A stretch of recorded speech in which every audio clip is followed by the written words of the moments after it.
Okay. Vita. I'm gonna show y'all boys where I'm from, man. What's the deal, baby? You already know it is the big boss hog. Bounced out, cake poked through the dope. Hit the top to the box. Your boy fresh out the barbershop. Fresh taper. I'm taping up and papered up. You know what I'm talking about? It's going down like this and like that. You know, I got to hit y'all with the Houston lingo, man. But how y'all doing, man? Tough times don't last. Good people do. Don't off yourself. Remember, you matter. All right. So peep game. Peep the stilo. All right. Tszyu getting up Sebastian Fundora. So it's a whole different fight. You know what I mean? Keith Thurman apparently hurt his bicep. That's what I'm hearing. Like I said, I got to do more research into that. You know what I mean? I be busy, bro. But I'm going to do more research into that, you know, and I will be able to make a video catered to Keith Thurman as far as his injury, right? I already did one explaining why I feel like he needs to retire. Like, he keep getting hurt. You know what I mean? Just hang it up, pimp. You know what I'm saying? Ain't nothing wrong with that. But we break it down, Tszyu versus Sebastian Fundora. This is a different fight now. This is a tougher fight for Tszyu. I mean, you got Sebastian Fundora. He's 6'6", right? 6'6". Yes, he lost to Brian Mendoza, right? Got knocked out. But I feel like this man has learned from his mistakes. I feel like he's learned and he's going to come back better, right? Now, you got Sebastian Fundora. He's 6'6", right? What he got to do, what he should do, right? We're going to talk about what he should do because I already know how he fight. He give up his height a lot, right? He want to go toe-to-toe with you, fight on the inside with you, right? And like I said, Brian Mendoza was able to catch him with a shot. He really set up the shot, to keep it 1,000. He set the shot up and then landed it. And then that was it. Brian, you know, Fundora couldn't even get up. Right? He was laying on his back looking like, God damn. You know what I'm saying? But, God forgive me. But, what he should do is keep Tszyu on the end of the jab. Tszyu is going to try to get inside and work and go to the body.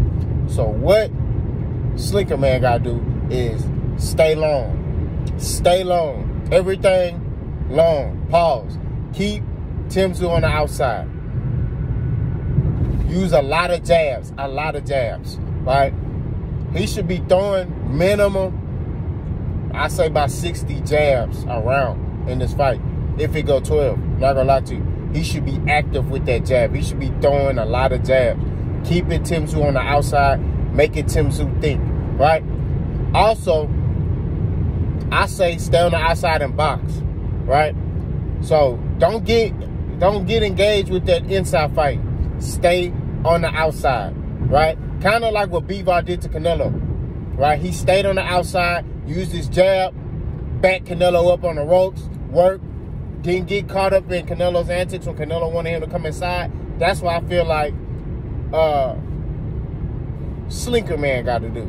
Slinker Man got to stay long, work the jab, use the two, right? Also look to counter from the outside, right?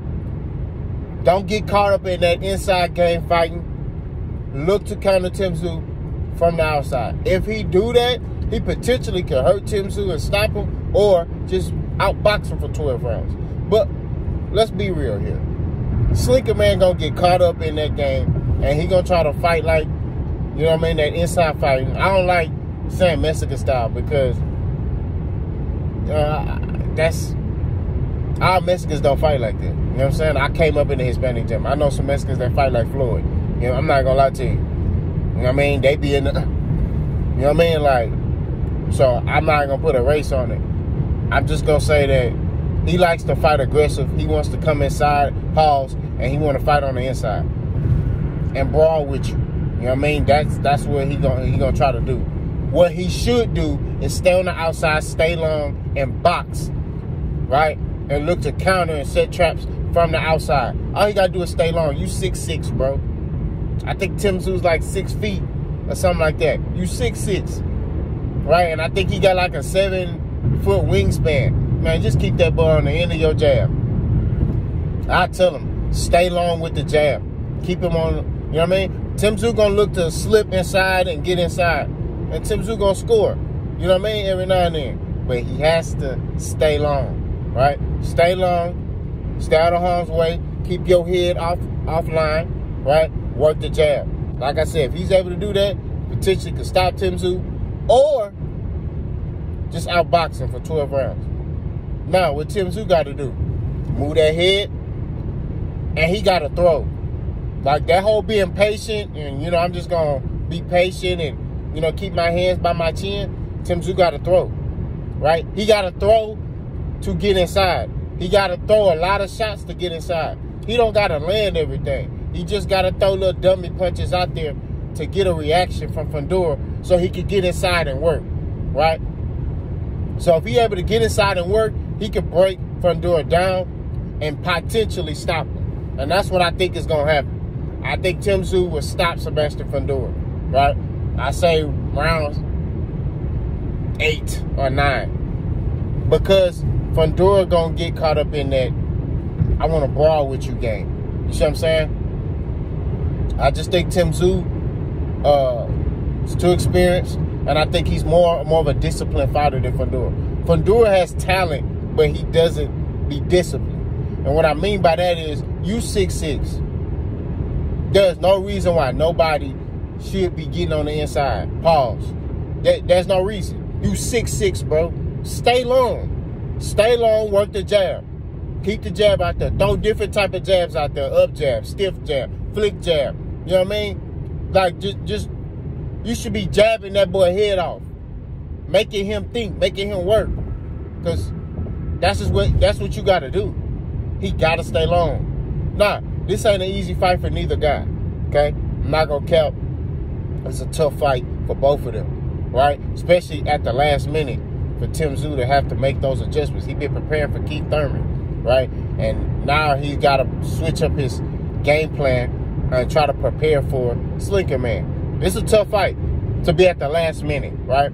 Now, if he had a full camp, then, you know, it's different. But when you trying to fight these taller guys, right, it could be a bit difficult. So Tszyu gotta really throw a lot of dummy shots out there and pivot his feet and reposition. You know what I mean? To work.